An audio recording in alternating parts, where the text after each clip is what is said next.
Coaches, today before we get started, I want to thank our sponsor, CoachPad. No matter if you draw scout cards by hand or use a program on your computer, CoachPad will give you back time by never stuffing a binder again before heading out to practice. First 13.3-inch electronic device allowing coaches to clearly display scout cards outdoors in the sun has been a game changer for programs this past fall and those currently playing all across the country. This new technology allows coaches to coach and not the monotonous task of stuffing and dealing with binders on the practice field. Check out the CoachPad and CoachPad Mini on thecoachpad.com. Please make sure you check out our sponsors, our affiliates. Also sponsoring this episode with Coach Tygard is our friends at GoRout. Coaches, do you find yourself spending too much time during practice getting frustrated with your scout teams?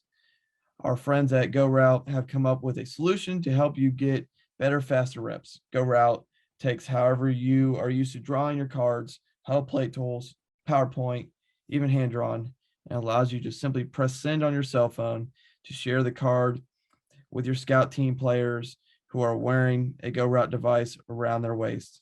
Not only will you get more reps, but those reps will be better because your scouts will be wearing the card around their waist. GoRout is currently running a holiday special, so now is a great time to get started. No payment needed until the spring, and startup costs can be broken up to fit any budget. Experience a GoRout practice for yourself at gorout.com/experience. And here is another episode of the Gap Down Backer podcast.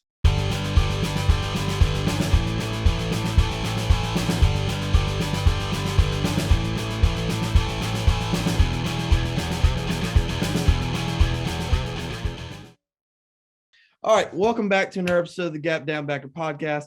Today we kind of have a special episode with a coach who's done a clinic for me today, and this is kind of going to be a mixture of a clinic and a podcast. We have Coach Chandler Tygard, the head football coach at Blackman High School there in Tennessee. Coach, how are you doing? Let's start with that. I'm doing good, man. Thanks for having me back. So it was a fun last time, so excited to do it again. No problem, Coach. I mean, it's great to have you. And I mean, you've obviously switched schools since last time we've talked, transitioned to probably one of the bigger schools in the state of Tennessee. Obviously, I mean, we talked a little bit off screen beforehand. I mean, you've had quite a few notable kids come out of that school.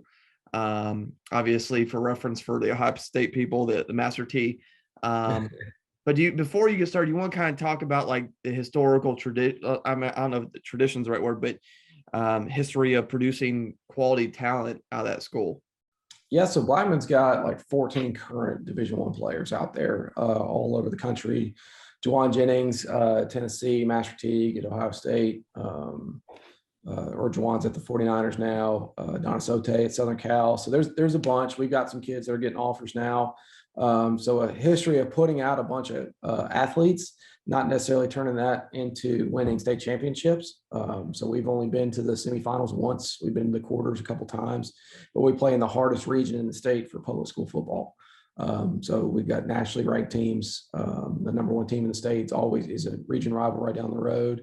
So a bunch of good players, but a huge challenge to try to overcome some of the better programs that are in our state in public school football. So we're in Murfreesboro, which is about 45 minutes outside of Nashville, and it's kind of a hotbed of high school football.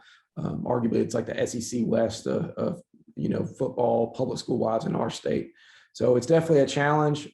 We've had a lot of good athletes, and so we wanted to kind of do something different. That's why they brought me in, and we hired 14 new coaches. I got hired in February.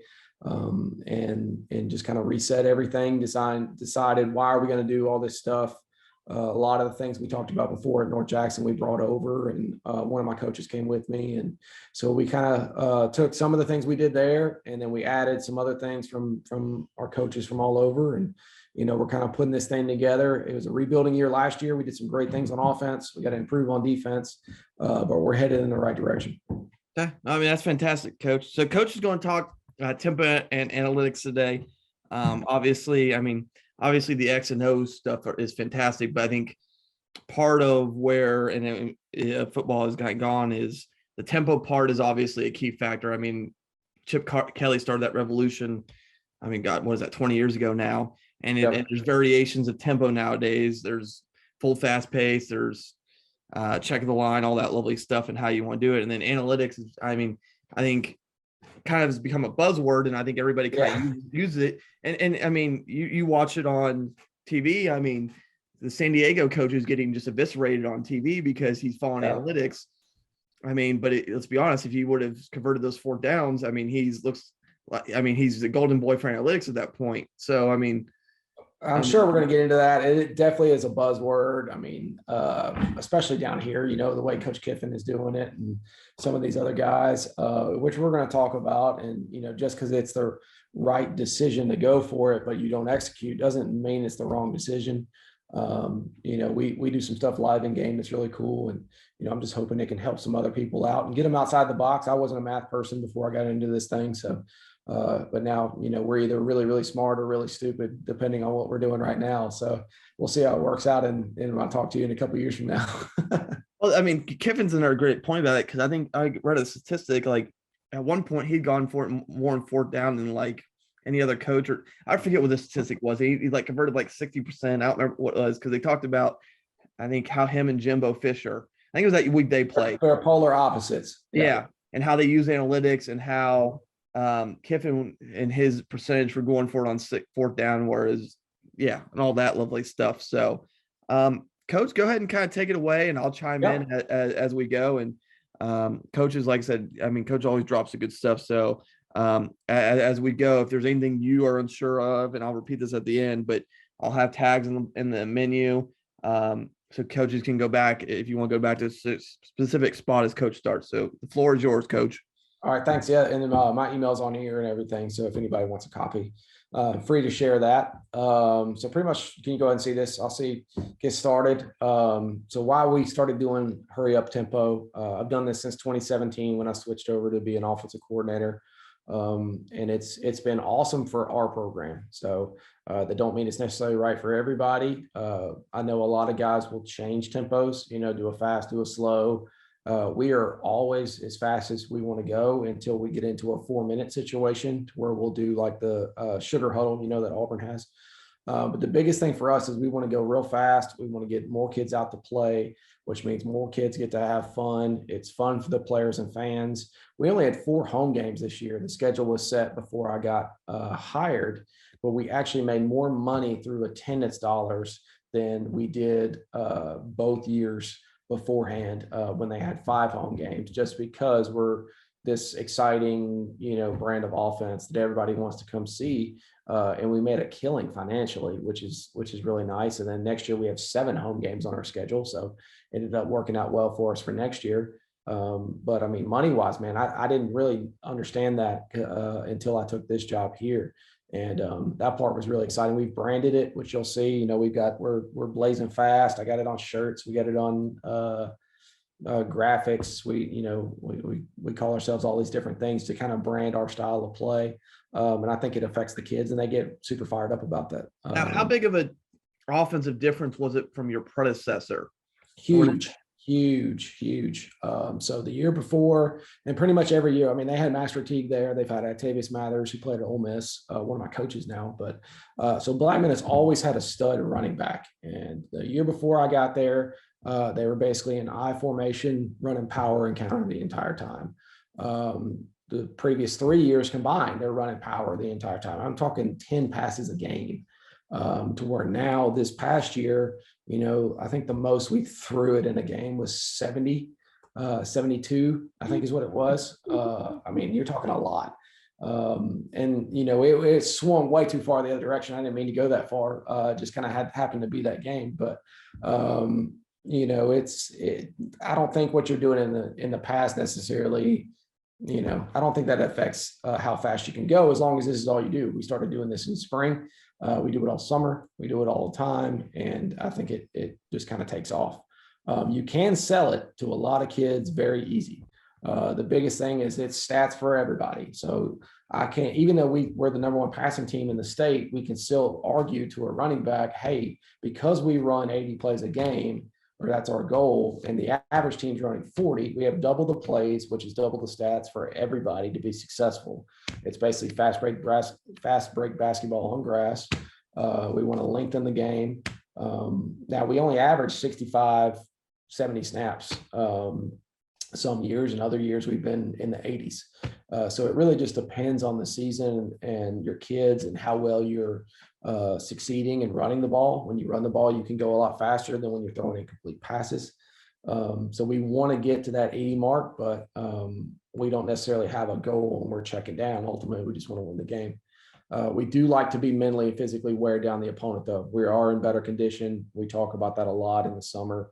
We want to be the most conditioned team in the state. And then the other thing is we're a lot different, kind of like how if you're seeing a wing tee or triple option team, we're just kind of the opposite. So you want to zig when everybody zags. The best team in our state in the public school game, they run the wing tee system, and they're very difficult to prepare for. So we tried to go the opposite direction and try to give players and families a different alternative to where they can come throw it around, throw and catch, have some fun, but at the same time be completely different to simulate in practice than the majority of the teams we play are tight end wing, power counter, buck sweep from shotgun. So we are different personnels, different motions, hurry up. And so we want to make it harder to prepare against us. We do a different swinging gate every game. We've run 42 trick plays the last 3 years. And so when we go fast, it makes it harder to use those tendencies against us. So we call ourselves the fastest show on turf, Blazing Fast, Blackman High School. Again, it goes back to branding your side of the ball, whether you're an OC, DC. When I was a defense coordinator, we called it Sac City. I think the kids get into this kind of stuff. So we kind of took the greatest show on turf from the Rams, and now we're trying to be the fastest show. We got a nice turf field. So sounds really cool. Put it on t-shirts, brand your side of the ball. And I think the kids really, really get excited about that. So make it a gold shirt. We give out t-shirts instead of certificates or anything. So at the banquet, we're giving out, t-shirts. Kids like swag and gear. So we try to give it out with our name as much as we can. Plus, I give out shirts to everybody on campus, the janitors, the lunch ladies, the front desk people, the bookkeeper, all those people get shirts after football season because we want them wearing them out all over town. So then when people see each other at the grocery store, they recognize, the fastest show on turf, that's Blackman football. It's their offense. It's super sexy and cool. Let's go check that out. So it all goes together, and it's kind of the branding deal, but I think it's really neat when we see those shirts out there around town. So this past year, we only played 9 games, had a COVID game, but we were the number one passing team in the state. But at the same time, we were number 2 total yards in our classification. The neat thing is we had 2 quarterbacks there for more than 1,000 yards. Not super into stats, but first year, new program, only 3 kids that had played varsity football the year before we got there, who ran a power high system. It was pretty neat to go out there and throw it around a good bit and lead the state passing. That was a goal preseason. So it was kind of neat to do that. So here's how we do it. Stop me, coach, if you got any questions. So let me try to explain this in a way that's easy. The first thing we do is we have automatic formations that are based on personnel. So we base out of an 11 personnel offense just to start day one. And we've got a base formation. So what we do is if we change from that base, we always start in that. So it's a 2-by-1 formation with a sniffer to the 2 receiver side. 80% of our snaps are on a hash. So we act like we're starting on a hash. That drives me nuts how OCs always draw up 2-by-2 from the middle of the field. I guess it's the defensive coach in me, but so we base everything on a 2-by-1 strong, unbalanced on purpose, because most of the defenses we see are balanced 3-3, 3-4, 4-4. So we're an unbalanced, 2-by-1 strong. If we do anything outside of that formation, we are going to motion to it. Okay. And then we want to cut as many words down. We have a lot of 1-word calls, 2-word calls. We don't probably get any more than 3-word calls. And then we want to tag a play. If it only affects 1 or 2 people, we won't create a new play. We kind of go by like the air raid rule of 4. So we've got 4 drop back passes, 4 RPOs, 4 sprint out plays, 4 quick games, that kind of deal. So we don't want a lot of plays. So we'll just tag it to change 1 or 2 guys. We give a family of motions. So our tailback, for example, for him to jet across the field is thunder and lightning. But for our slot receiver to jet across the field is razor and laser. So the reason we've done that is to remove the F razor, T razor.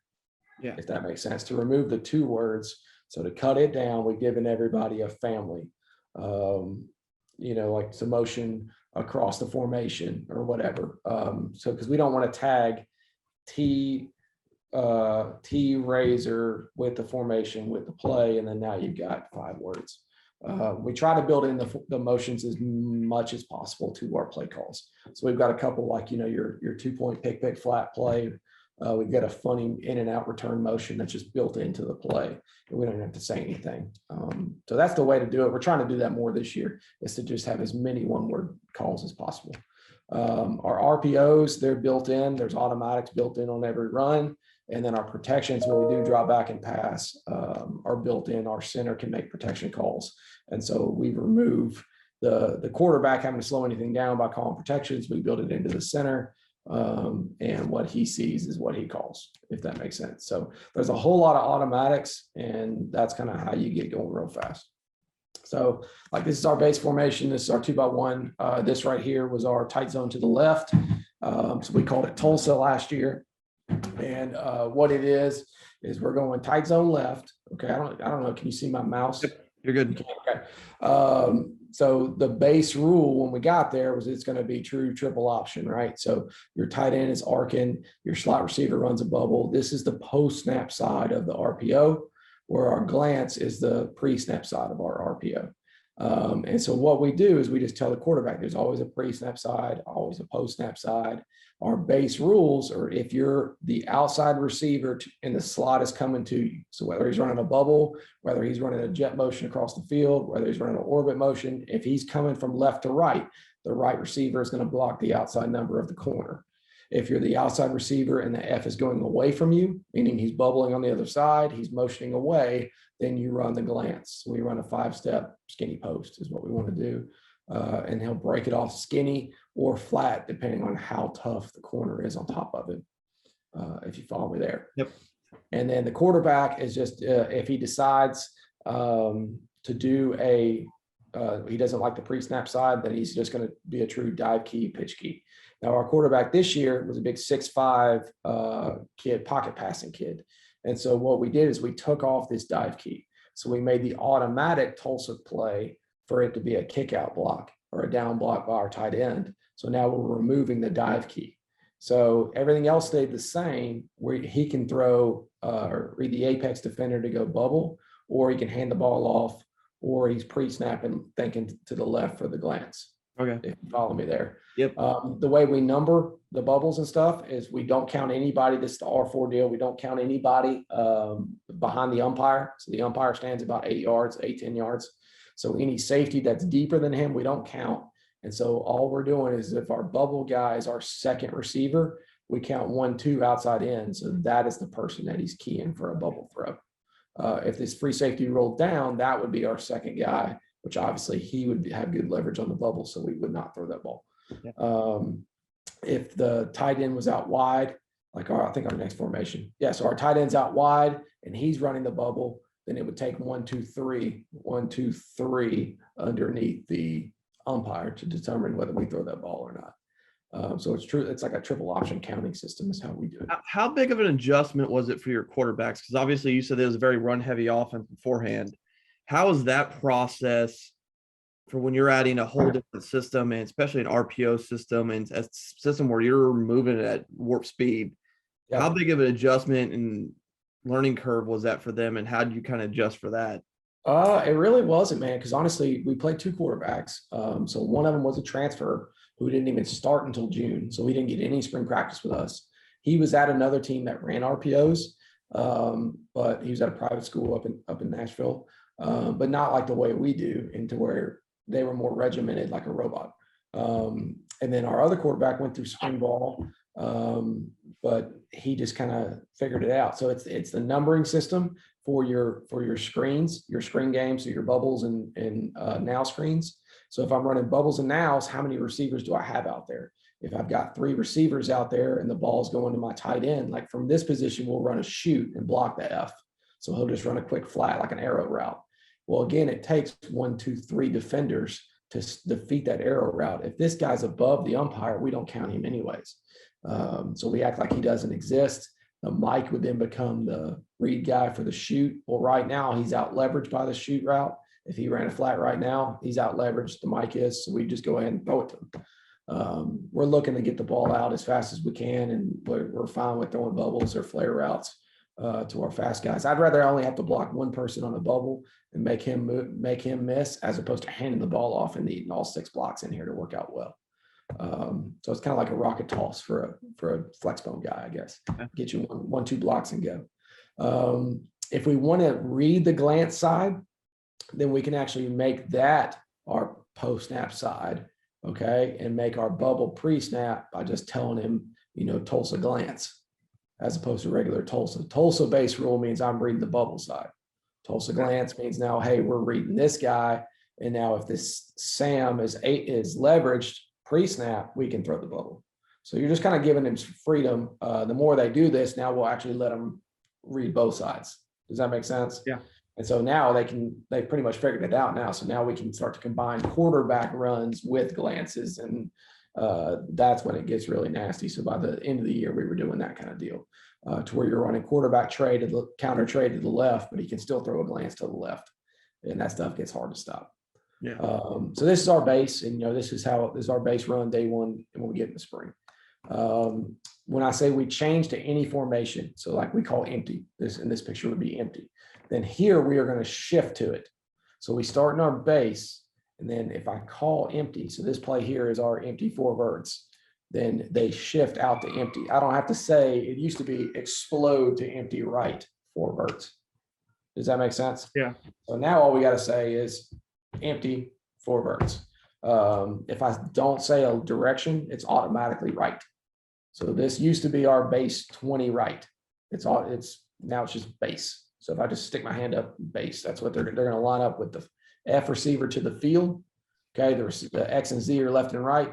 The sniffer is going to be to the F unless I say far, and then he'll motion actually away from base into far from the 2 receivers. You follow me there? Yeah, that makes sense. Yeah. So it's just kind of your base 2x1 to the field. I kind of skipped that part. All right, so this would be our empty. So they explode out to empty. Empty left would flip the whole thing, but they would still explode out to empty. Our X and Z are still left and right. Our F, Y, and T, those are the ones that move around. Let's see here. Okay, we change personnel. So we have a 12 personnel package to where we take one of the outside receivers off the field. So our Z is off the field. The Y has come in for him. So now we're playing with 2 tight ends. It's still the exact base rules for us. So base in this package would still be the same picture to the field. So you'd have an outside receiver, a slot, and a sniffer to the field. Now you just have an attached tight end weak into the boundary. So it's kind of the same rules. This is our base counter play. Again, we're arcing as our base rule to arc block any run, turn it into triple option. Our bubble rules are still the same. So we count 1 to 2 for the bubble. The quarterback can hand it, pull it, or throw it. Again, like our far motion, if his base rule for the sniffer is to line up near the slot receiver, far would put him in motion, all right, to get you that true like 2x2 tight end pair look. We used to carry these formations. This was pro. The H back to the left with the Y would be pair. Now we don't have to, because they know when we're in 12 personnel, our base is this pro formation. If we said far, just like the previous picture, he motions across, and now you're getting a pair formation. So we don't even have to carry all these different formation words that they have to memorize. We just change the personnel and build in an automatic for that personnel. If we were in 00 personnel, 5 receivers, our base would be 3x2 empty. And we don't have to go out there and say empty. They know as soon as we say 00, it's going to be empty. Does that make you follow me there? Yeah. So this is our counter to the left, and we build in the RPOs into it. So here's one where we built in a motion. So this is our run and shoot go. So in the run and shoot, we wanted to motion this guy across to declare whether it's man or zone. So we're motioning our Y across the formation. We want to declare man or zone. And then special is one of those tags I mentioned to where the 2 and 3 receiver change jobs. So we wouldn't say trio here. So this would automatically just be green special, and the tight end would motion across. They would change jobs. It's always to the field. And so 2 words, we're getting a motion, trio, we gun, green, which is our go with a tag, and only 2 words. So green is outside goes, a seam read by the tight end, and then a whip route by the F, because we changed jobs. If it was regular green, the F would have the seam read, and then the tight end would just run a shoot route. So 2 words, but we're getting a lot of it done. It's really not as much memorization as you think, as long as you build in the motions to the original play the first day you install it. Now this is the coolest thing we've ever done for Tempo. Are you familiar with GoRout? Actually, me and them have messaged back and forth, so you might have a sponsorship ad at the beginning of this episode before you talk. But I've not personally read it. No, they don't pay me for this. I just if I get referrals, that's great. I'll get another device or 2, but man, this thing is an absolute game changer. And every person that has asked me about Tempo, I've got to tell them this, because this has changed everything. So GoRout, for the people that don't know, is basically a device like a cell phone. It's actually an Android phone, and the kids wear it around a belt attached around their hips at practice. And so what it does is you can send in a scout card for scout offense or a scout defense, and you send in the card just with your phone, and you hit send, and it vibrates onto their devices, and they see the card drawn just like this in front of them. So here's what it's done for us, which is incredible. Okay. So the average number of snaps per minute since using GoRout, this is across all the different schools that they service, they get 2.5 snaps a minute for 24 to 26 snaps in a 10-minute period. We're averaging about 25. So we ran over 2,500 scout team plays, and that's basically double how many we would have been doing before we use this GoRout system. So we're able for our offense, that's how a lot of the guys want to know how to use it. Our offense goes out there and we're running plays just like a game. So whether you script it or not, we'll put the ball down and we do like a game situation. So, here's all of our 3rd down plays, and they call out a 3rd down, 3rd and long, 3rd and 7, whatever. And I'm making my calls just like I would in a game. We move the field, and we go as fast as we can go down the field, driving the field. The receivers have to throw or hand the ball back to the umpire to be spotted quickly. Yeah. And then the scout defensive coach is sending in a different coverage, blitz, or play every single play that we run during a scout period. So all you have to do is draw them on the left hash and the right hash, and then he sees what hash we're on and sends in the play.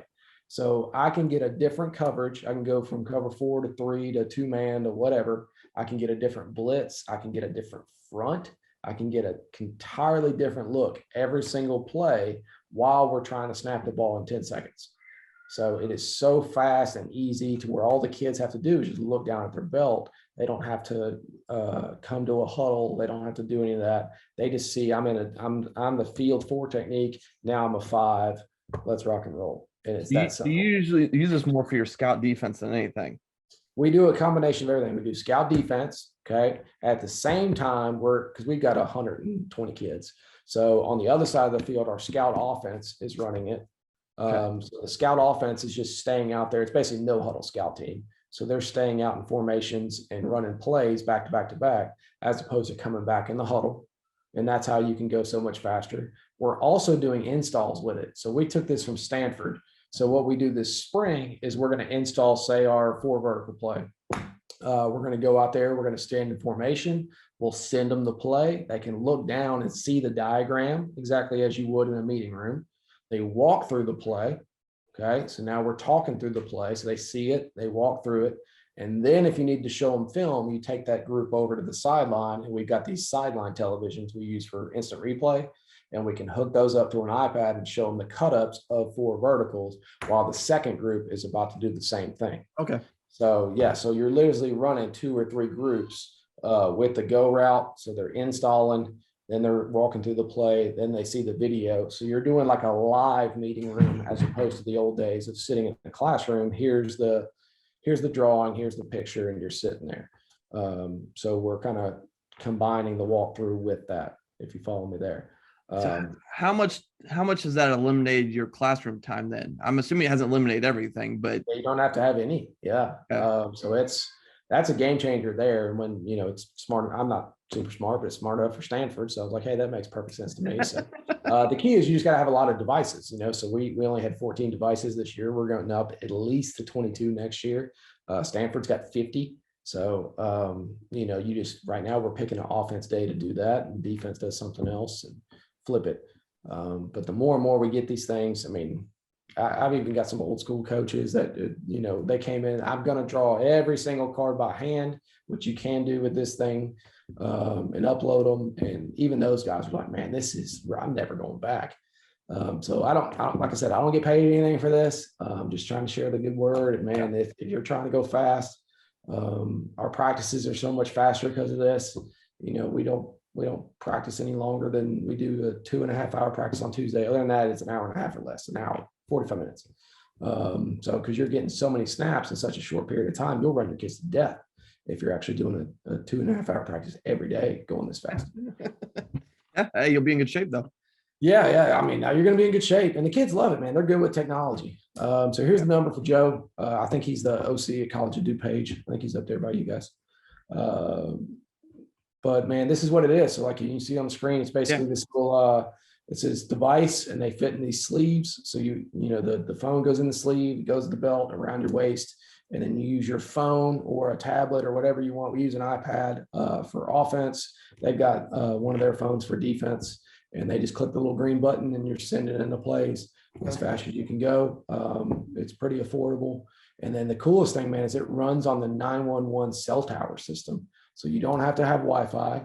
It's always working. I don't know how they got this done, but it works on AT&T, Verizon, T-Mobile, all of them. That's the biggest thing. I don't want to even know how they legally are able to do that. I don't know either, but it's because I'm telling you, dude, it always works, and it's instant. So you just send a play, 1 second, their phone is vibrating and they got the next card. Yeah. There's a little charging station. It's not this one. I guess I've got an older model. It just sits in our staff room, and it's got a little lock box to it. And it's basically got 14 different plugs, USB plugs that plug into it. It's got little slots, just like this picture here. And you just plug it in, and every day after practice. And then we take it out actually in a cooler. So we've got like a little, I don't know, one of these little cheapo wheeling coolers, because we get 100 degrees out on that turf. And so we just put them in there until we need them. And then the kids just wear them all practice. I get a question like, well, do they hold up? Do they tear up? Can you tackle with them on? You could do all that. If they break, they just send you a new one, but we've yet to have one break. So they're in like a life-proof case. So it's waterproof, shatterproof, all that kind of deal. It's awesome, man. GoRout. All right, so now's the analytics stuff. So this is going to be cool. All right, so sports science, man, that's it. It's actually that more than analytics. I think analytics is actually a part within the greater whole of sports science. A lot of this is general, but it just causes you to think, what is a better understanding of what's actually happening in the game? How can you measure what's going on in the game? Is there stats that you can use? Is there data points? Like, what can you find? It helps you kind of come up with a game plan to improve your team's performance, which everybody's doing that anyways. But again, it goes back to asking you why over and over and over again. Identify your players' dominant and limiting qualities to improve. For example, that's what we did with our offensive line while we do the Tony Franklin style back pedal protection, because we were limited to start the year, and it helped us tremendously. So, a lot of that has to do with angles and math too. I've done the wide splits before, and there's benefits of that. Now we're doing the 2-foot splits. So it's just making you think why you do all this stuff. This has been helpful for us. We can create what we call immersive learning experiences. All right, so that's like a millennial term for let the other kids fail and then teach them why they failed. So we give a lot of freedom to our quarterbacks, and they're going to screw it up. But we just want to teach them after they make that mistake why it was a mistake, as opposed to, I do not want a robot quarterback that is just trying to like play Madden back there or just try to follow these defined 100% rules, because ultimately they are on the field. I'm not. They see it better than I do. Occasionally they will have ideas that are really, really good. And occasionally they'll screw it up, and then you just ask them why, and you can take that experience to teach them the correct way that you want it done. And they'll let them screw it up in practice and 7-on-7s long before you get to the games, where hopefully they're not screwing it up. We use what's called a holistic model of player development. So this is kind of how we decide to script our practices. They're not as long as they used to be back in the day. We moved everything up a day. So we meet on Sundays. We do full tackle on Mondays. I'll get to that and the why we do that. And just trying to rethink the way we do everything and see if there's a better way, and create a sustainable culture that's going to last. We try to say we're going to build it over 10 years, not be a flash in the pan. And again, none of this is original thought. So this is just going to be regurgitated from all these people that are a lot smarter than myself. All right, so here's analytics. So Moneyball obviously became the big thing. And that kind of brought it to the forefront of everybody. Awesome movie. And then now you've got guys like Coach Kiffin, who I GA'd for, and there's a bunch of guys out there that are getting into analytics. I'm gonna get into some of the ones that molded the way I did. Over here is this hidden game of football model. So this is what Kevin Kelly used for points per yard line, and then how he came up with his plan, which was slightly different than what we do. But man, this is the wave of the future. When you got the Warriors GM saying when people don't like analytics, they just like saying, I like to guess. It doesn't mean stats. It means using information or data to make better informed decisions. That's what it should be. It's not trying to play, hire a math person to make your decisions for you. It's just trying to make better informed decisions from all this data that does exist out there. And maybe there's a better way to do it than what we were all coached to do. I coach completely different than the way I grew up, and the way my high school coaches coached, and the way some of my mentors coached. And I've kind of veered down this different path because I do think there's definitely an opening for football coaches that have like expanded minds or more open to change than coaches that are kind of stuck in their ways. I do think there is a large, opening for you guys if you're into this kind of stuff. And then obviously Michael Lombardi talks a lot about analytics. It's basically a synonym for information. So again, better decisions, and it's as simple as that. So I'm not a math person. So I failed the crap out of math, but I consider myself a common sense person. So here's how my analytics journey, man. So 2017, I go and visited Kevin Kelly. He's been, nationally famous. He's definitely getting out there now with the Presbyterian deal.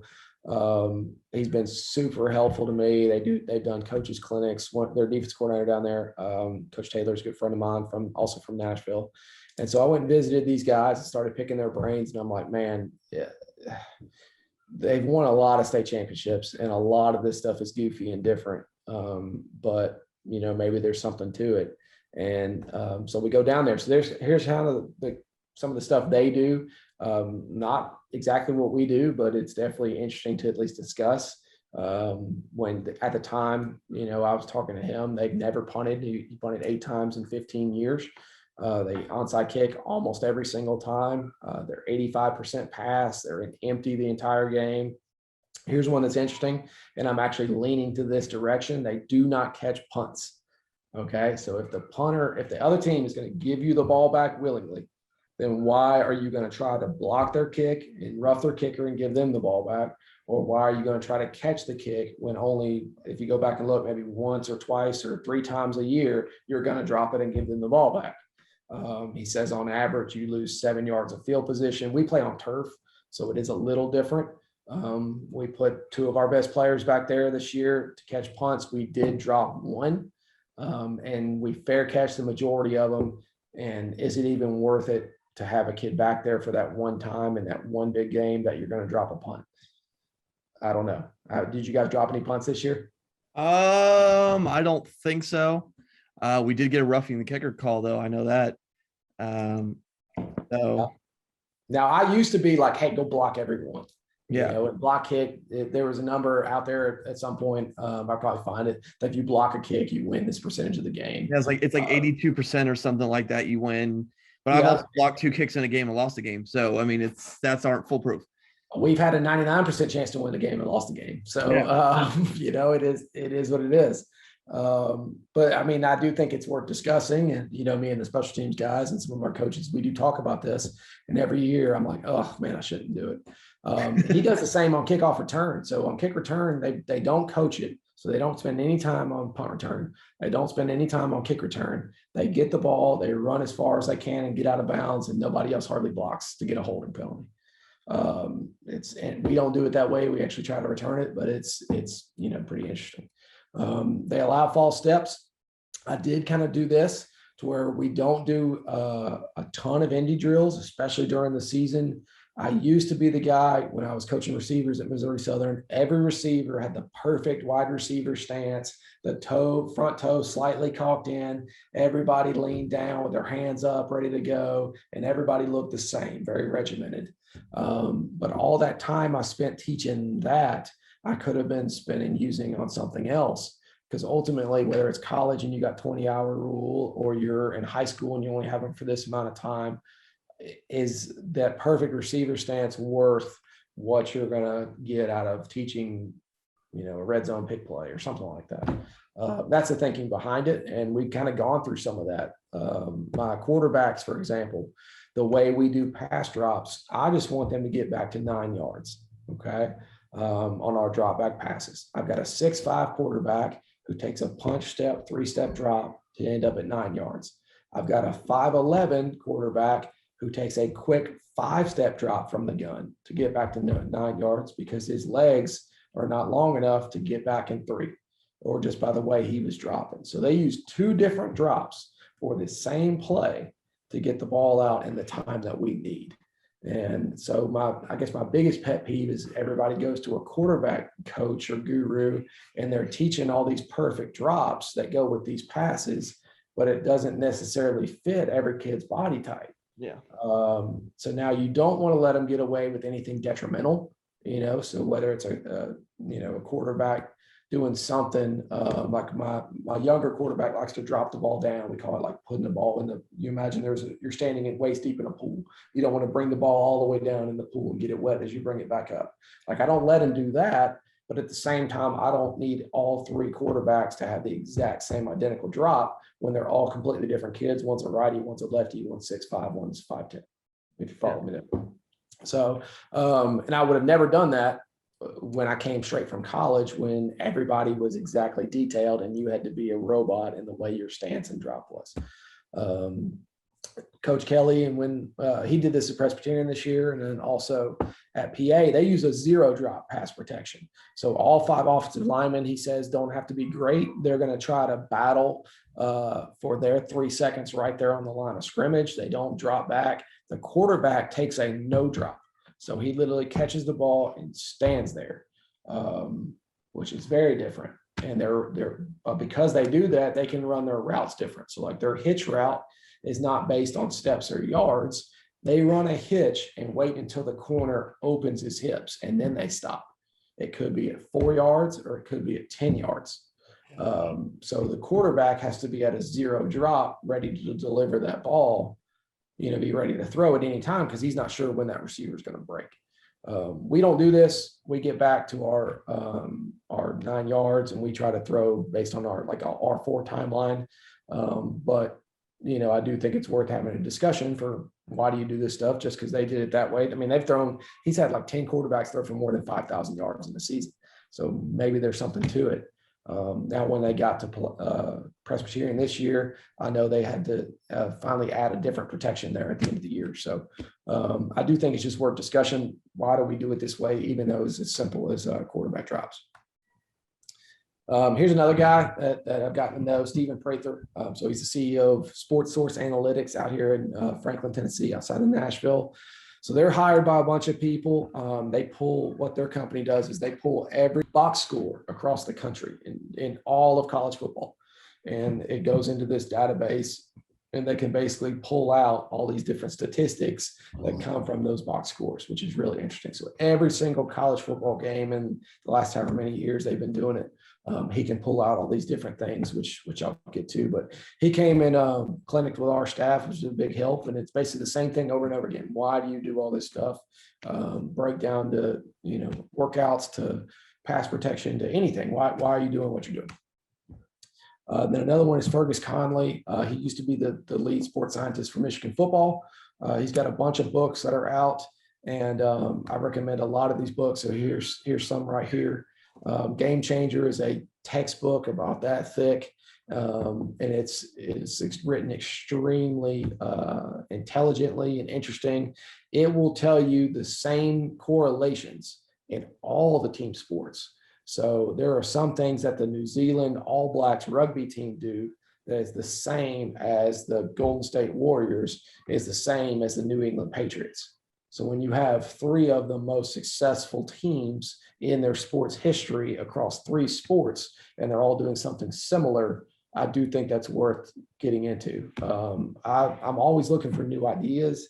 And so whether it comes from rugby or soccer or some other sport, our girls basketball coach is going to be in the Hall of Fame. She's a legend. So, I'm constantly looking for different ideas, because there are some correlations in team sports, regardless of sport. They're still team sports, and the way you play that, for us, our tempo on offense is the same as a fast break, no huddle basketball team is the same as like a Manchester City high tempo soccer team, right? And so the way we play, it's called fastball versus slow ball. So the way we play, it's definitely interesting, and you can follow it across those teams. Of course, I'm fans of basketball, like Bruce Pearl when he was at Tennessee, no huddle. I mean, not no huddle, full court pressing all the time, just hurry up basketball. I love that kind of stuff. What was it? Dunk City. I think they were like that too. That sounds great. Yeah. Florida Gulf Coast. So I love that style of basketball. I don't like what's called slow ball, the give it to the post guy, make a move, chew the clock. I don't really like those games. So yeah, but it's interesting stuff. And then the process is actually breaks it down. Game Changers for all team sports. The process is for football. So specifically football, you can go in there and it kind of teaches you how to design all these things. Like our weekly schedule, is all in there, kind of pretty much came right out of this. And then 59 lessons is across all the different sports plus special forces. He worked with those guys, and any way you can pull anything, a bunch of quotes and stuff, is helpful. All right. You play blackjack? I do. I enjoy me some blackjack. Okay. Do you play with a card or play by the book? Card. There you go. Okay. Yeah. So when you play by the book, same thing. So I've got a 16. Okay. And the dealer shows a 6. I'm supposed to stand. And now everybody that's chasing 21 hates that. They don't like to stand. And it's not a great hand. And it doesn't mean you're going to win every time. But if you lose on that hand, that doesn't mean that it's the wrong decision.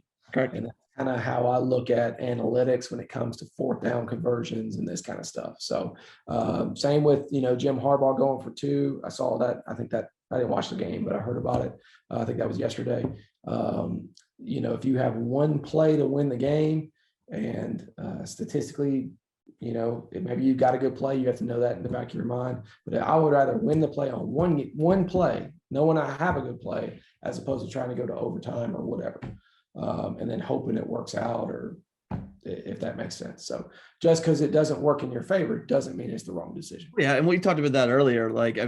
That's the same thing with Lane Kiffin, or even the LA Chargers coach. It's just because it doesn't work doesn't mean it wasn't the right call. To your point, blackjack is a game of analytics, whether you're playing by a book or you're playing by, what you're seeing.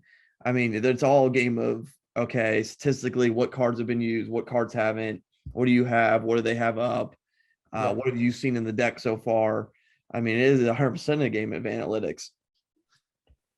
Yeah, and I don't know. So when I play, I typically have done. This is about the only casino game I've done well, but I play by the book. You got to I don't know how you stack your bets and do all that kind of stuff. I kind of got a system there too, but yeah, man, if you're into this at all, then I definitely think it helps. It helps you because there's a fear out there, especially for head coaches. And especially when you're making millions of dollars, is if I make the quote wrong decision or it work out, you're going to get blasted. Yeah. You know, and I'll talk about that as we're doing what we did at North Jackson. So again, it's basically mastering strategy, just like blackjack. It's about understanding how to play offense and defense, man. I love blackjack.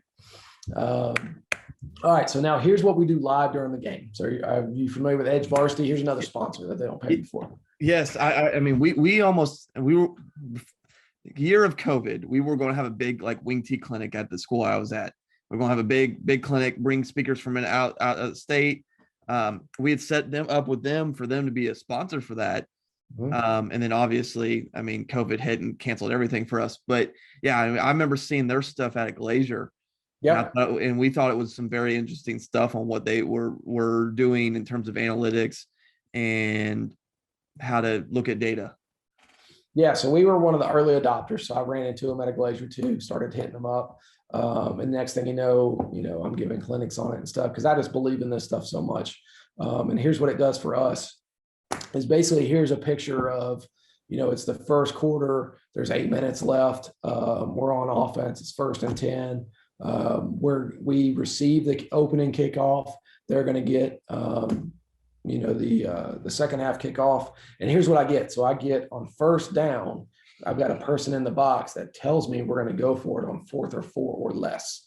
So down here at the bottom, usually this is like, 1.5%. Those are kind of coin flips at that point, but we are hyper aggressive anyways. So right here, we're on our own 30. Okay. So if we get down to 4th and 4, which is going to be our own 36, I'm still going for it. So a lot of people will be like, oof, coach, I ain't going for it at that point. But we do, because we believe in, what we're trying to do. The way we do our pass progressions, we only give our quarterback 3 options, and our 3rd read in the progression is a check down. So on 3rd and 10, our quarterback is not terrified to throw a check down to our running back because he knows we're going to go for it a lot on 4th down. So on 3rd and 10, the defense is usually going to try to guard your 1st down marker, right? So if I do throw a check down, there's a lot of times those check downs become huge plays because most high school teams don't throw to running backs. As we've tracked this over the years, a lot of high school teams don't get their back out either. They want to use them in protection against the 4-man rush. And now he's still not doing a good job. Nobody is happy with their running back pass protection, right? Nobody.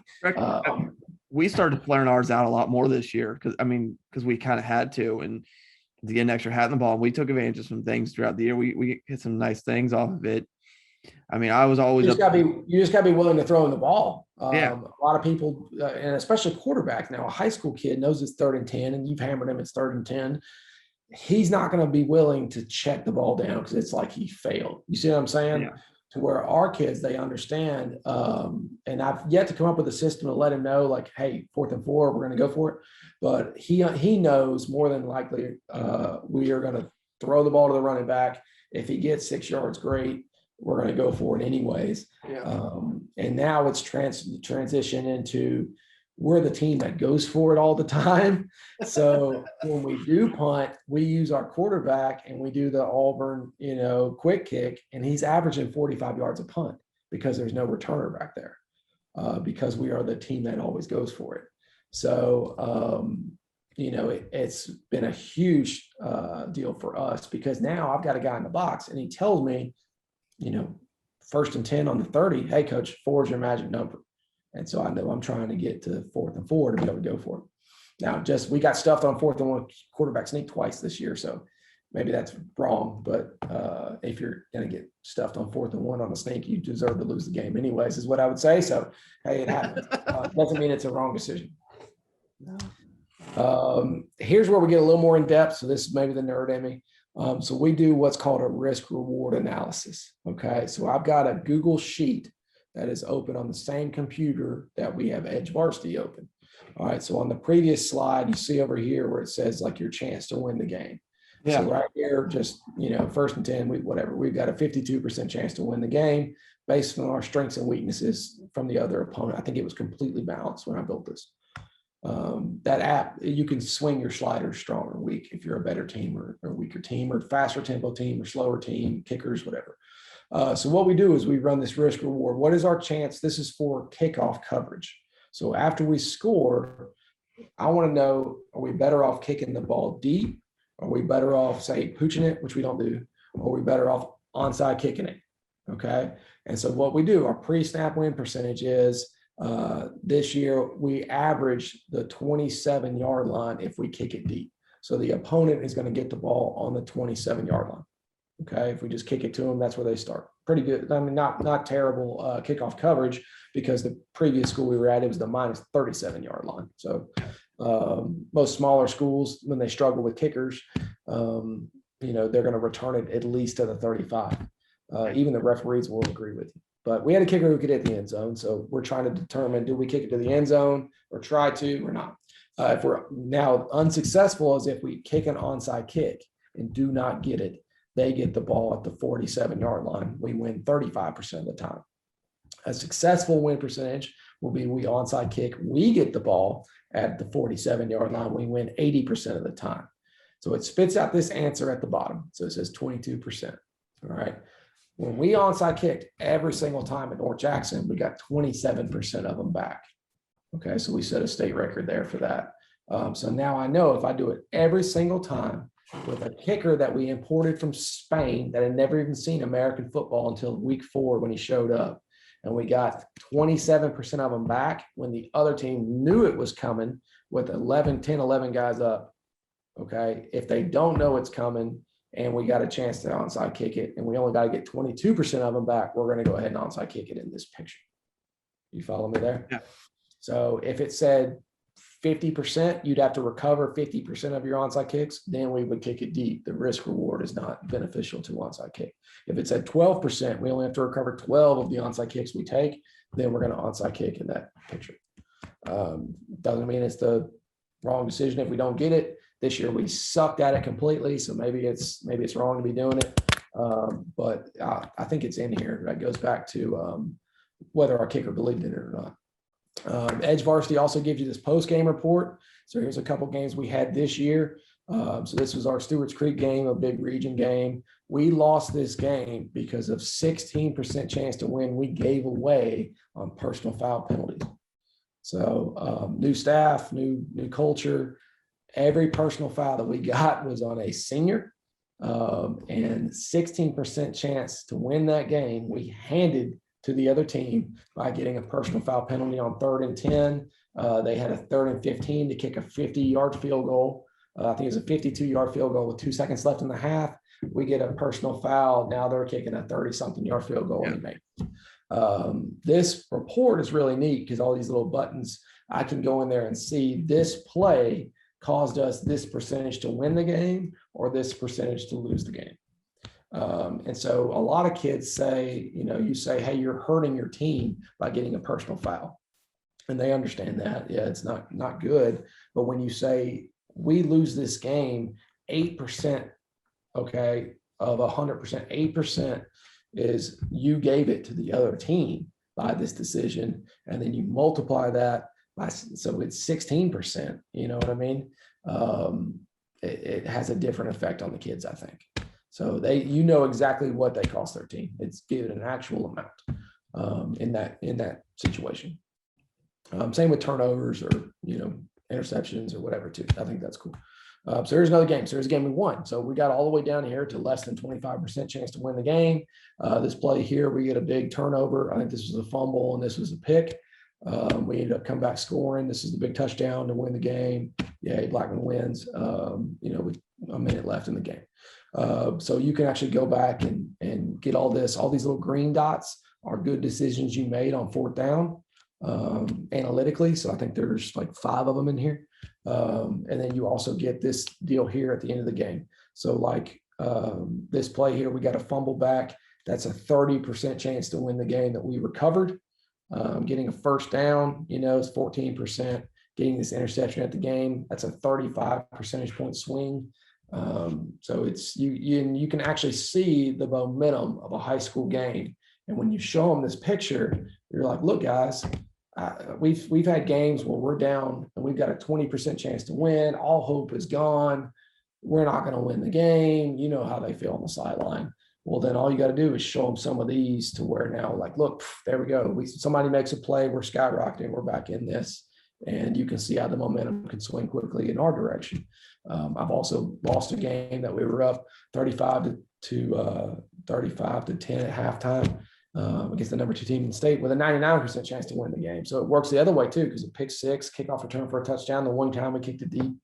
But I think it's neat to be able to show the kids a picture, and all this comes from that Edjvarsity app, which is cool after the game. So kicking wise, here's what we did. In 2020, we onside kicked 95% of the time. So we got 11 of them back in the season. We got 4 of them in one game. But even though analytically that was right for us to do, we were in a small rural town at the time, when you interviewed me last, and people were pissed that we were doing it still. We got the 4th onside kick back in a game and basically won the game with them. And the people in the stands are still mad because we're onside kicking, because they just don't agree. How stupid, how could you do that? We would have never had the season we had if we didn't get 11 more turnovers on the season, And then this past year, we could hit touchbacks, so we're getting touchbacks half the time. Statistically, if you surprise onside kick, you're supposed to get more than 50% of them back, but we were over. Our kicker didn't believe in it. He wants to go to college. He wanted to, show that he could kick it deep every time. He was really into that. We practiced it a ton, and we had probably 5 or 6 good chances.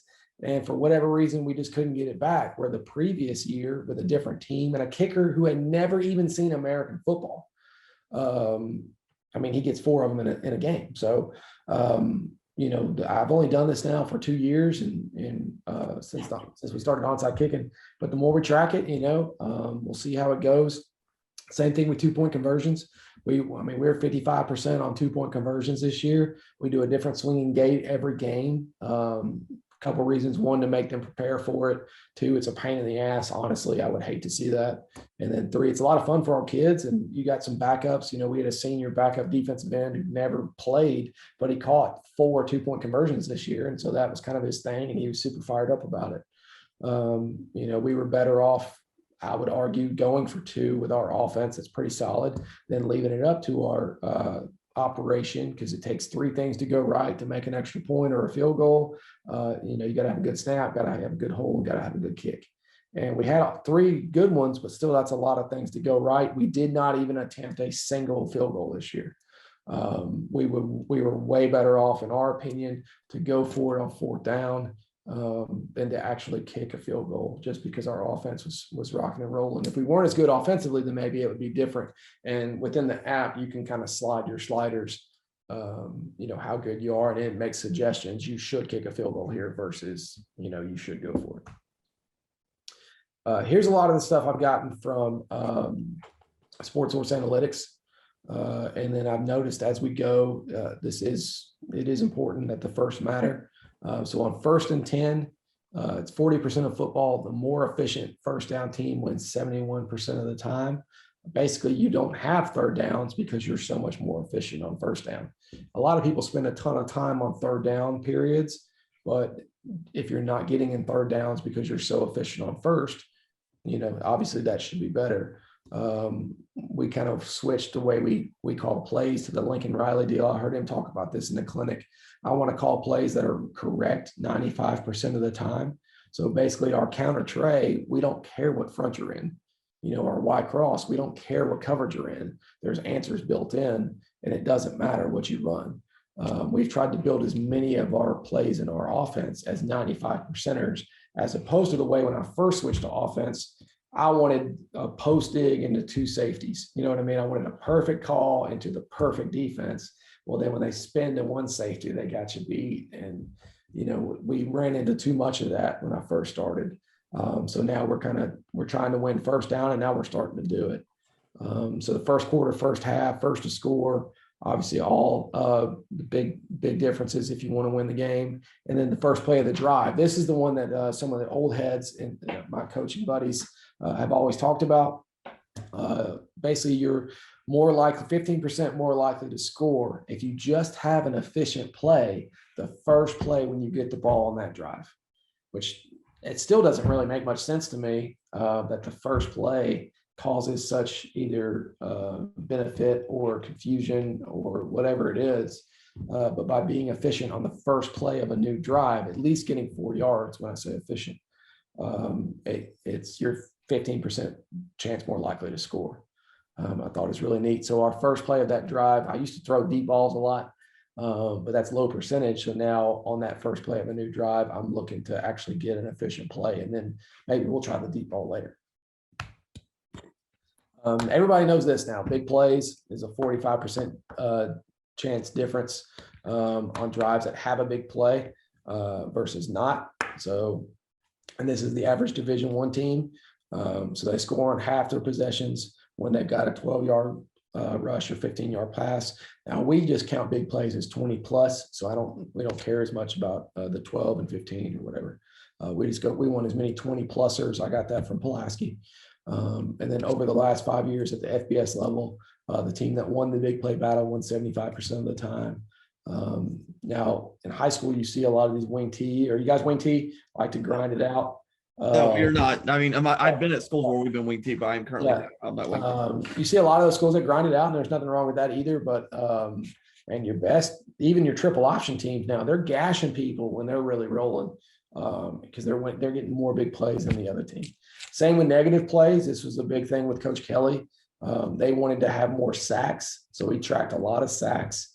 In general, this is negative plays. Tennessee had a pretty good turnaround this year because they've done really well on offense. Their defense statistically was very average, but they were the number 1 or number 2 team in the nation for negative plays. So tackles for loss or sacks, which I thought was interesting. And I'm, going to try to get with them and see how they're doing that. From what I saw, it wasn't anything necessarily different, but, big plays and negative plays. Middle 8, this is a definite thing in high school. So basically this is the last 4 minutes before the half and the first 4 minutes coming out of the half. And so you're 82%, like you win 82% of your games. These are college teams if you win the middle 8. So I don't know if it's the momentum or what, but I definitely think about this towards the end of a game in a 2-minute situation. You don't want to give the ball to the other team with a chance to score going into halftime.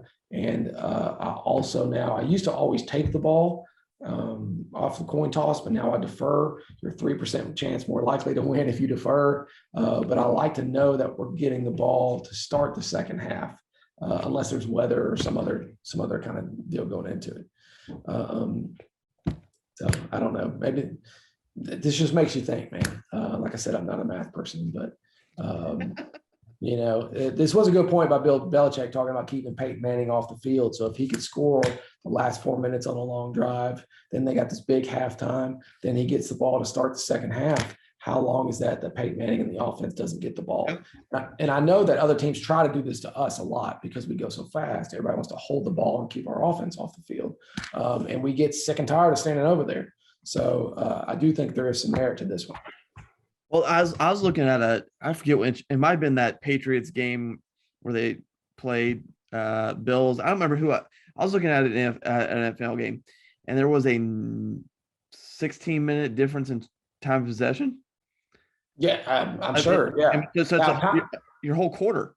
I mean, now time of possession is another stat that doesn't necessarily matter if you're not scoring. Yeah. So like if the Bills, I can't remember the game, but I know what you're talking about. But if they came and won the game, the time of possession didn't matter. Yeah. But I do think, it just depends on the situation. That deal it was like the snow and the wind. And the wind was like 50 miles an hour or whatever. Yeah. And they won the game with only attempting 2 passes. That's crazy. Yeah. But there is some merit to it, but at least we talk about winning the middle 8. It's kind of like a goal of our staff and our kids, and it is important. This is some general stuff that some people roll their eyes, but sometimes I think about this, especially as a play caller. So the law of space is if space does not exist in one area, it must exist in another area, which is common sense. But like when we get into the red zone, we are not going to be in our normal base formation. So a lot of times we get into our 2x2 tight stuff or bunch nasty stuff because there's not as much space vertically, but there is more space horizontally if we bring everybody in. The same thing, we run a single wing goal line. So if teams are bringing everybody in to start the single wing, we still have an ability to throw it deep out of that. If we're in empty and everybody's guarding, we saw a lot of free safety stuff for our air raid stuff. If there's 3 safeties, if they're 5 across, we saw that one game, and there's space in the middle to run the ball. And I just kind of think about that, as I'm trying to call plays. Law of exposure. Okay, so players and teams exposed to the highest levels of speeds and situational complexities are those who perform best as under pressure. Okay, so what is it? Pressure builds diamonds. What's that saying? Yeah, the terms. Yeah, I know what you're talking about. I don't know. Yeah. Okay. Yeah. So, but basically, we try to practice harder than games, and then I believe in tough scheduling for playoffs. We're not going to try to build a 10-0 schedule to lose in the first round. I'd rather be 7-3, but play some big time teams, knowing that we're going to be. We've seen all these tough games going into the playoffs, because I argue with coaches all the time about records and stuff. But I do believe in tough scheduling, and we kind of get in arguments sometimes about that stuff. But is a 7-3 team and a 10-0 team, if you lose in the first round, is it the same or is it not? Especially when, with high school, like how do you guys schedule? Does that, you see what I'm saying? Yeah, I ultimately, if neither one of us won a state championship, then what are we doing? You can feel better scheduling an easier schedule and going 10-0, but who's actually the better team? It's hard to tell until you go out there and play good teams. I know there was a really good team here in town that was 4-7 this year because they played a ridiculous schedule. Now, I don't advocate that. But I mean, from our schedule, from Blackman's standpoint, I mean, we played the number 2 team in the state and a top 10 team week 1 out of region, just because it's hard to find games anyways. Paradoxes is stuff they talk about. A lot of this is in that sports science books. Basically, like we've got a kid last year who's one of the fastest on the team, runs a 4.47 40, but he's straight line fast. Where do you put him? Just because you run the fastest 40 time doesn't mean you're the best player. Barcelona, when they were really rolling over there in European soccer, everybody thought they had the fastest players, but what they actually had was this called the paradox of intensity. They were able to move the ball faster with less effort than every other team they played. So they actually weren't running at, like, you put one of these GPS monitors on them, they're not running as fast as the other team, and they're able to use the ball to their advantage. So how do you do that in football? And that's kind of the stuff we're trying to talk about. And individual statistics, does possession time really matter? For us, it doesn't, because we just want to score points. But if I'm running Navy system, then maybe, maybe it does. So paradox is sometimes it works for some teams, sometimes it doesn't. Our game model is basically this dynamic, evolving idea. Okay, so what is your team's identity? What do you want to be good at? What are the principles that you believe in? And it's always open-ended to where we can try to find more answers, obviously, to try to win more games. So how do you identify all your limiting factors? For us, is our offensive line or our lack of D lineman size or whatever. And how do you use that to give your chance the best chance to win? Yeah. Here's our goals. So we don't go up into the game saying we need to run 80 plays and we need to have 300 yards passing and 100 yards rushing. We don't get into any of that at all statistically. What we do is we talk about the goal of offense is create space. Okay, so how do we support each other? Do we use a variety of formations, plays, and players? Okay, so we don't want to just go through one player. We don't want to just use one play. We want to have multiple plays, width and depth. Okay, we want to be able to use 40+ yards downfield as well as the 53 1/3 wide. So the true definition of spread offense. But even if I was wing T, I'd still want to do the same. How do I establish downfield as well as width? Okay, we like to be balanced. We were way too heavy pass this year. But now within that though, because we were 80%, 75, 80% pass this year though, we were still able to use a different mix of interior plays, interior screens, outside screens, tunnel screens, bubble screens, 40+ yards down the field, deep posts. We used the whole field, and we were spread the ball to multiple players, so you couldn't just key on our best receiver. And then we do a ton of misdirection. I love that. We don't run a lot of plays, but we make it look extremely complicated, and we try to do the same thing defensively. We don't do a lot of stuff, but I like to stem and move and show different pictures and different fronts. We're not going to get into all this kind of stuff, but basically, again, it's our goal board and how do we go through the sequencing and timing. It seems like a lot. But basically what I've done is I took all this stuff out of the Playmaker book, game principles and stuff.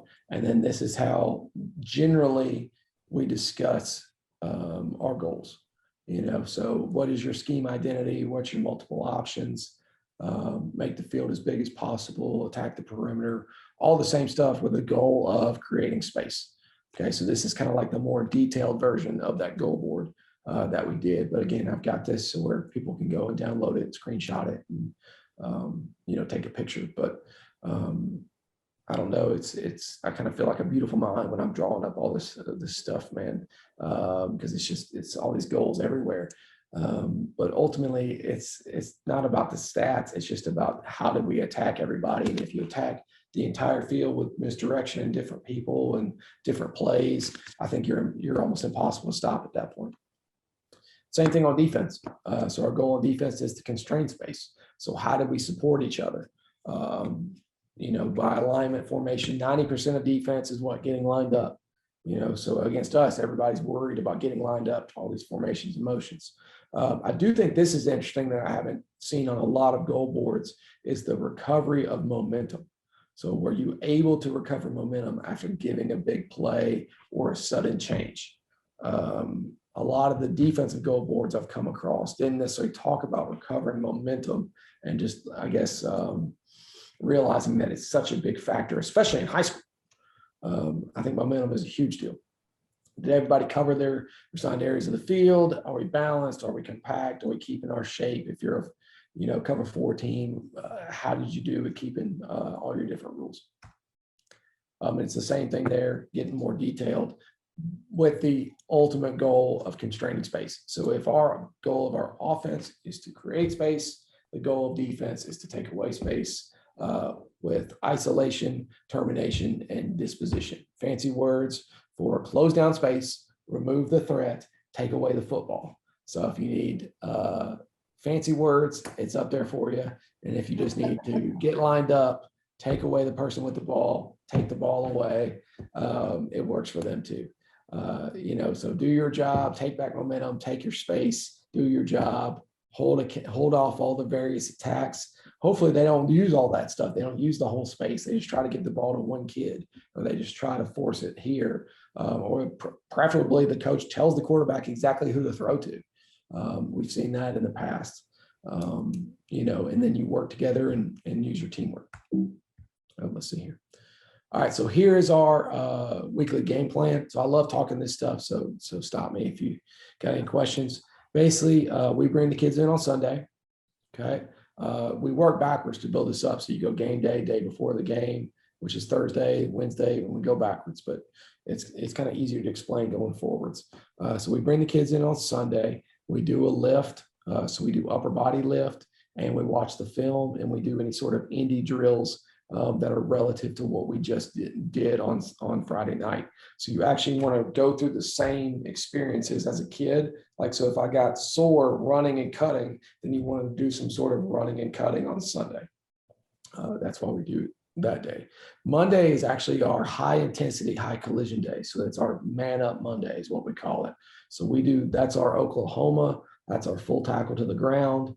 We do all that on Monday, but it's only an hour and a half practice. It gets all that out early. So if you get a kid dinged up on Man Up Monday, they've got the rest of the week to be recovered. There's also your JV games that day. So we couldn't have a long practice anyways. And so we basically brought everything up a day. Tuesday is our long practice, our 2.5 hour practice. So that's high volume. So we do about 70% of a game load. So if we're going to run, X amount of plays on a game day, we get up to 70%. We probably do a lot more than 70%, honestly. But we figured out as we got later in the year, a lot of teams will cut back practice. We did the same thing. And it helped keep us faster and sharper towards the end of the year. But that's when we're doing our third and long day. We take all of our vertical shots. So we're throwing the ball down the entire field, where Monday is just first downs and then short yardage goal line. We do all that on Monday. Wednesday is no indie drills whatsoever. It's just team and situations. So that's either 2-minute or 4-minute third down, short yardage. We kind of put all those different situations. We work a ton of them during the week, and especially on Wednesday. And then Thursday, we don't do a walkthrough. We still do the shells 45-minute practice. So we don't do any sort of walkthrough. It's like a true run through. If you take the shells off, we just don't get as good of a look. And then I really hate the kids standing on the sideline dicking around. And so we just make it as much of a practice as we could. If at my previous at North Jackson, we didn't go in the stadium on Thursdays, because as soon as you go in there, then they start dicking around. So we just went out to our normal practice field. At Blackman, we're on our game field, but it's just a practice to us. We're not talking about walkthrough. Ideally, with an old team, your seniors could start to take over that practice, but we haven't hit that situation yet. Is this similar to what you guys do, or a little different? A little different. Sundays is a no-go in our school district. Yeah. That just is. That's the culture of our area. That is what that is. I would say our Mondays aren't as heavy, but I think the rest of the week is pretty much very similar. And I'm with you on the Thursday part. If you need to make that as practice-like as humanly possible, or else it turns into a dick-off session. It just does. And that's everywhere I've been. Like, you got to make it as much practice as other than college, like in Tennessee, it wasn't that way, but other than that, every high school I've been at, because you're just changing something. Like, they're not mature enough. You're going from the practice field to the stadium, and you're wearing your 7-on-7 gear or whatever, your special shirt, instead of your practice gear. And then now coaches got all this anxiety because, your best player doesn't wear his shirt on Thursday. And so now, do you suspend him for Friday because he didn't wear his t-shirt? And so we just remove all that. It's just a normal practice. No big deal. Get out there and get out of it. So the thing we skipped over is that we're fortunate at Blackman, so we don't start school till 8:30. So we actually bring in all of our kids. First period has got about 40, 45 of our best players in it. And we bring in all of our kids at 7:00, so we can do all of our special teams in the morning. So this is kind of an advantage that we had here. So we get a lot done between 7 and 9:45 with at least all of our team for special teams and our best players for film and walkthroughs and corrections before we even hit the practice field at 4:00 in the afternoon. So that's kind of like that South Georgia schedule. I never had that until I came here, which is super nice to have that. Yeah, I get that 100%. That's like perfect. Let's see.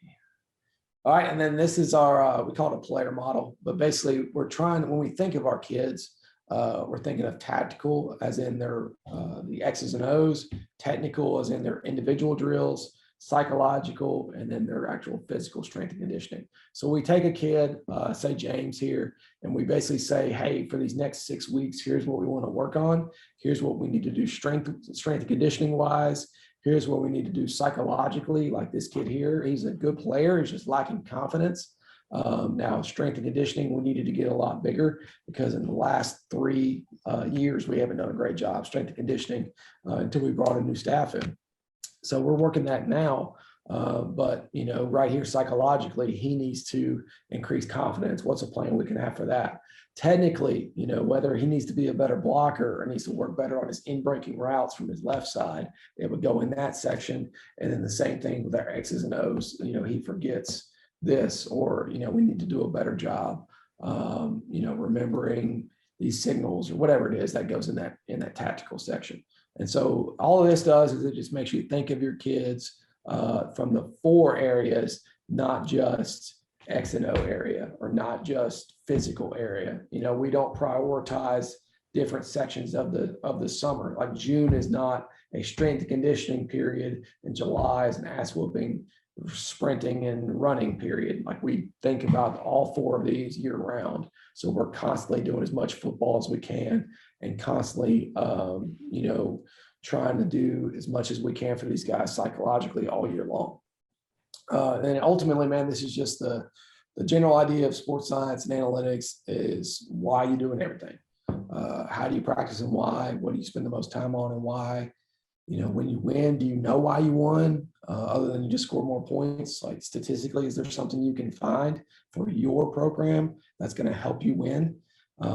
Same thing when you lose. When we run less plays, when we're under 60 plays, we don't do as well as when we win 80.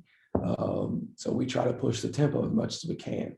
When you're focusing, when you watch film, how much do you actually watch film? We've gotten away from that and we're doing more walkthroughs and going outside as opposed to a kid watching huddle film, because they either just watch themselves or they like to stare at the other kids and say, oh, look at this kid and look what he's wearing. He's got this towel.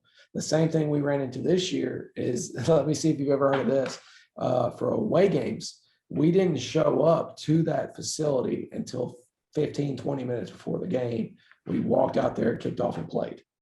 Now, did you do stuff at your place before you left? Yeah, so we did a combination. So if we're close to our school, we do our normal game day warm-up, and we would always take in the field anyways at 6:30 for a 7:00 game. So if it's only a 15-minute drive down the road, we just load up full gear, shoulder pads, got the helmet ready to go. And then when they get off the bus, they're fully dressed, ready to go. Now for a game that's further away, like say Cookeville was an hour and a half away. We did our full pregame warm-up at Tennessee Tech, which was cool for our kids to warm up on the college, field, but also like we did everything right there. We started that week 4 of the season, week 5 of the season. Yeah. Every single game we've done that, we've scored the opening possession of the game. Every single 100% this year. I think it was because we had a very young team, and our week 3 game, we lost to a rival literally because of pregame. They came in, they're big and huge. They're woofing and hollering and talking trash. And our kids are like, ooh, look how big he is. He's 6'7". Look what he's wearing. They're just distracted. And the entire opening quarter of that game was a complete disaster. Now, we didn't lose because of the warm-up, but by removing that from our kids, we go in and play the number 1 team in the state, top 10 in the country, and they fumble the opening play. We score 2 plays later. We're up 7-0. We started so much faster than the opening quarter of that other rival game, to where we literally got down 14-0 in no time with 2 pick sixes. And I think it's psychological with teenagers, and it just removes I've got to look at the other side if you don't even show up. So we're talking about it next year. It worked great for us now. So we might just stick with it. I do think there is some merit to just quit worrying about it. Just get off the bus and go play. Yeah. It was really nice in our pregame warm-up. We could work our special plays that we didn't want to show if we were at that location.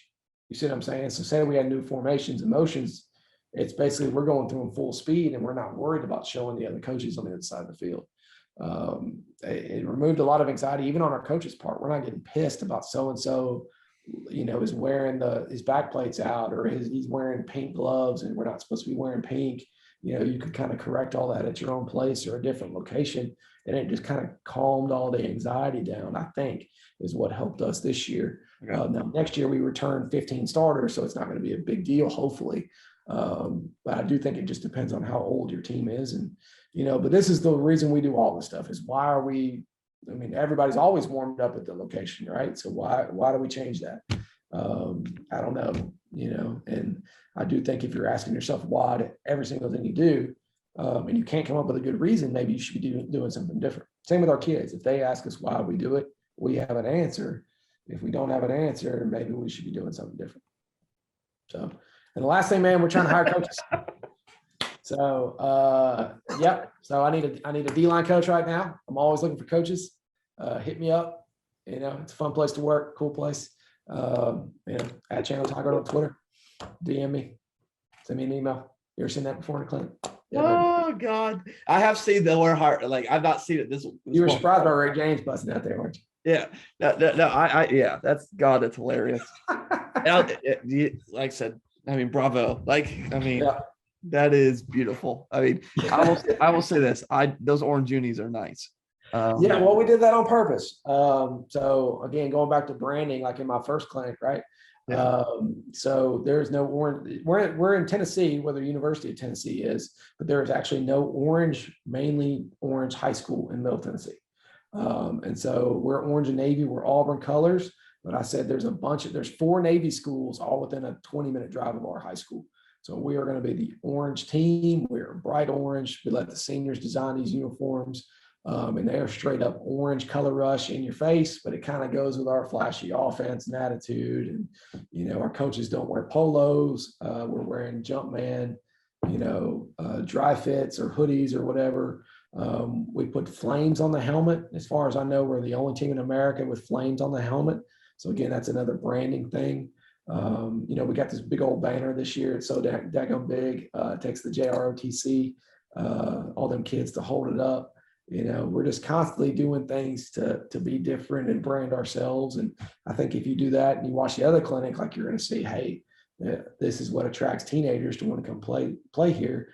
We don't have to recruit anybody. They just want to show up because it's a cool, happening place to be. And it's a lot of fun. And same with coaches. If you give out more coaches gear to your coaches than any other school around, well, everybody wants to work there. And so I think it works. You got to spend money to make money. My bookkeeper thinks I'm crazy because she saw more money fly out the door in 1 year than has ever been done. But at the same time, we're bringing more money in on the other side because it all works. It's all cyclical and it works together, right? So, man, I appreciate the orange shout out on the uniforms. They look good on that picture. They do. One orange is my favorite color, so it helps. Oh, okay. Well, there you go. That's rare. But I mean, I will say those are nice. Well, like I said, I think anybody that knows you knows that you're good at branding. I mean, you've done whole clinics on it. Yeah. But no, like I said, I think that looks good. So I'll make sure I put that in I can't wait to type in for hiring tag into this thing. That's right. No, I think that's a great place. Coaches, the 45 tags or so that I've written down as he's gone, will be in the bio. Coach did a fantastic job. I know, Coach, you're speaking at the Nike. The one in Orlando. Yes, the Nike Orlando. So if you get a chance to check him out there, you can. Obviously, his clinic that he did for me will be in the bio as well. I think I'll have any sponsors or stuff I'll have pieced in somewhere throughout these. His contact information is obviously on the screen, but I'll put some of that stuff in the bio or tell you to see the video, so forth.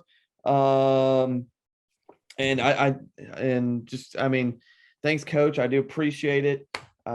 Coaches, share, subscribe, share this so other coaches see it. I think there's a lot of great resources. There are a bunch of notes I took down, and then when I edit this, I'll probably take a bunch of other notes.